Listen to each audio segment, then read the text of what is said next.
Que está con nosotros el economista Alan Sierra, que fue exdirector general de la UAFE. Buenos días, economista. Muchas gracias por aceptar la invitación a la cabina de 99. Les saluda Amanda Hidalgo. Y bueno, un poco aprovechando su expertise, su experiencia en este ámbito, queríamos saber o conocer a su criterio qué hace falta, en la aplicación de la ley para prevenir, proteger y sobre todo sancionar el lavado de activos en la sociedad. Muy buenos días con todos. Muchísimas gracias por esta invitación. Un gusto poder compartir con ustedes. Una pregunta muy buena porque a la vez tiene dos aristas importantes. Siempre nos preguntamos qué hace falta del organismo de control, pero la ecuación no es solo con la variable del organismo de control o el gobierno de turno, es también con la sociedad y con los empresarios. Funciona en Ecuador y en todas partes del mundo funciona el mismo esquema. ¿Qué hace falta? Hace falta, obviamente, ser más prácticos y focalizados por los organismos de controles, que no solo es la UAFE, existen otras unidades antilavados en el Ecuador, y hace falta conocer que existe una nueva ley antilavados que entra en vigencia a finales de julio de este año, y donde involucra, como lo viene haciendo desde hace muchos años atrás, a todas las empresas y los empresarios que se llaman sujetos obligados, e incluso aquellas que no lo son de acuerdo a la ley, porque son parte activa del proceso del combate al lavado de activos en el país. Sí, estoy de acuerdo. A veces no solamente es el ente de control el que tiene que hacer todo el trabajo, sino también la cultura en sociedad que a veces no identifica que existen estas vulneraciones o no logra identificar que existen comportamientos un poco anormales, por decirlo de alguna manera, en el tratamiento, mejor dicho, en el crecimiento de los activos de una persona de acuerdo a su nivel de ingresos. Pero un poco conversando sobre cuáles son las tendencias globales, ¿no? ¿Qué puede decirnos sobre la situación del Ecuador frente a la aplicación de nuevas tecnologías, la cooperación internacional? ¿Qué modelos estamos utilizando un poco para guiarnos en esta rama del derecho penal, que también es penal, porque son crímenes, el mal uso, la mala creación de este tipo de activos financieros? ¿Qué referentes internacionales podemos citar en el caso ecuatoriano que han sido un modelo de comparativo para el desarrollo de esta rama? Bien, también es súper interesante este enfoque, ya que no solamente hablamos de tecnología, hablamos de procesos. Cuando hablamos de procesos estamos hablando de que bancos, promotoras inmobiliarias o vehículos, por nombrar tres sectores importantes en cuanto a quienes reporten a tiempo, reporten bien, y que esto se cruce con un reporte fundamental que es el de los notarios. Entonces, por un lado tenemos los procesos de estos reportes ante la UAFE y obviamente la UAFE dentro de sus procedimientos que establece la ley con la tecnología que está obviamente actualizándose, eso es una realidad, tiene que actualizarse, no, sin embargo, no se deja de hacer un trabajo en ese sentido, te lo puedo decir, porque fui director de la UAFE el año pasado, puede remitir ya un reporte mucho más técnico a Fiscalía, que es al final donde deriva ya el proceso en cuanto al sistema judicial y poder establecer condenas. Comparaciones, una comparación muy buena dentro de los procesos, la tecnología o la metodología es lo que tú ya mencionaste, pero yo lo resumo en una palabra: patrimonio, incremento patrimonial. Tú hablabas los ingresos, los activos adquiridos versus los ingresos declarados, los ingresos formales, sean exentos o no exentos. Hay que entender de impuestos, pero sobre todo cambiar el enfoque tradicional de impuestos y entenderlo en materia antilavado, donde nos vamos justamente a poner los ojos en un factor importante que es el origen de los fondos. Perfecto, doctor. Lo paso con Ramiro Cepeda, que también tiene preguntas para usted esta mañana. Gracias, Alan. Buenos días. Ramiro Cepeda te saluda. Buenos días, un gusto. Alan, a ver, vamos viendo. El movimiento del dinero es el que trae este tipo de situaciones, independientemente de dónde se afinquen, porque el crecimiento patrimonial es solo una punta del iceberg en donde esto se enfoca. Pero el movimiento del dinero en la trazabilidad y en las transacciones que le hacen, porque ¿cuál es el objeto? Es bancarizar dinero que, habiendo sido adquirido de manera ilícita, necesita entrar en el sistema financiero, bien sea soportado por compras ficticias, por consumos ficticios, y llegar a una compañía que, estando operativamente en buen estado y con manejo de efectivo justificado pueda bancarizar de manera oculta este dinero. Ese es para mí el foco infeccioso por donde deberíamos empezar. Todo el resto es burdo, porque el idiota que recibe efectivo y va a comprar en efectivo un carro, una casa, un bien, está dejando la huella, porque raro es el empresario, el vendedor, que acepta una cantidad importante de dinero en efectivo. Dicho esto, ¿cómo controlar de manera eficiente, dada la tecnología que existe y la poca o nula información cruzada que se hace con inteligencia, hoy que tenemos hasta inteligencia artificial, para poder determinar cuáles son las compañías que hacen este tipo de servicios poco cristianos? Bien, muy buena tu pregunta y la divido en dos partes. Uno, la percepción que tenemos que es real lo que has mencionado versus la realidad que se está estructurando, cuyos resultados se tienen que empezar a ver en este año en referencia al año inmediato anterior o a su vez a los dos últimos años.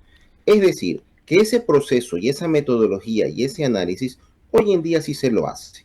Tú has mencionado justamente la trazabilidad y has mencionado el sistema financiero. Perfecto. Eso involucra al sistema financiero, llámese bancos o cooperativas. Pero hay que cambiar y no estigmatizar. Los bancos cumplen un rol que se puede mejorar. Lo quiero ver en positivo y proactivo. Se pueden y se deben mejorar.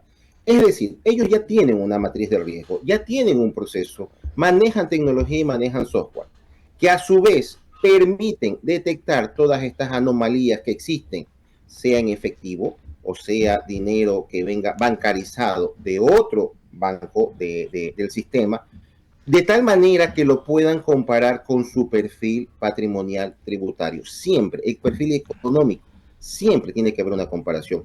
¿Existe en este momento un cruce de información que se lleva desde el año 2024 entre rentas y GUAFE? Sí, sí existe. Positivo, bueno, con metodología perfectible de largo. Muy, todavía hay mucho que hacer y mucho que recorrer. Por eso te digo, los resultados tienen que empezar a verse ya en este 2025 en referencia a los dos últimos años, porque ya se empezó ese cambio de paradigma en los procesos y la metodología.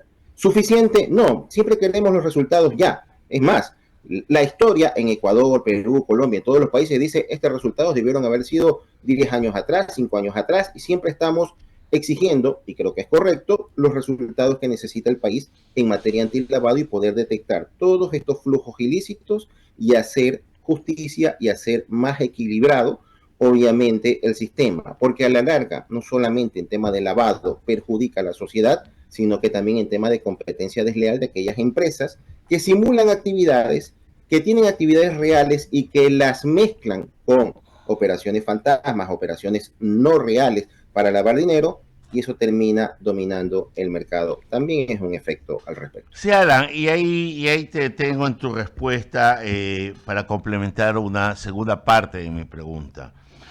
La información existe. En los bancos que hacen un buen trabajo está el oficial de cumplimiento, están las alertas que se envían de manera oportuna cada vez que se hace una transacción superior a $5,000 en efectivo. No todo el que deposita $5,000, mejor dicho, la excepción es que el que deposita $5,000 en efectivo es un delincuente. Ya es gente que hace negocios, que todavía en este país se maneja mucho efectivo en los negocios. Hay negocios que no gustan de tener tarjetas de crédito ni cheques. El cheque ya está cayendo en desuso en el mundo. Entonces, esta información que se genera en rentas, en banco, en las cooperativas, en la superintendencia de compañía, debe tener un cerebro que la procese.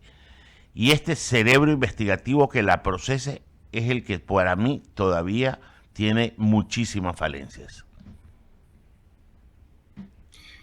Yo diría que todavía tiene camino por recorrer, te doy la razón en ese sentido. Si hablamos de la UAFE o todas las unidades de inteligencia financiera, en general, todas tienen un desafío grande, te digo porque tengo colegas que fueron y son directores de otras unidades de inteligencia financiera con las que todavía puedo conversar y muy buenas relaciones. Entonces, en ese sentido, incluso hay algunas que tienen un mejor respaldo tecnológico al respecto y aún así, del otro lado, la delincuencia organizada invierte muchísimo dinero, recursos y procesos para evadir esos reportes y esos controles. Entonces, esto es un sistema, no es una variable o una sola institución. Y eso es lo que sí quisiera dejar como una idea importante para que funcione, un sistema. El rol que hace el banco es fundamental, porque ya empieza a hacer su proceso de inteligencia dentro de sus competencias legales, ya más allá de lo que pueda ir un poco más y perfeccionarlo.